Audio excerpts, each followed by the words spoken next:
ئاگادارکراینەوە سەعات 12 شەو بوو کەم خێزانە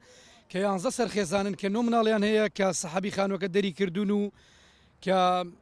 دەری کردوون ێستا لە نزیگەم پارکەن لە لای دایرەی کارەبای چواقوڕنا 11 سەرخێزانە کوردی سووریایە.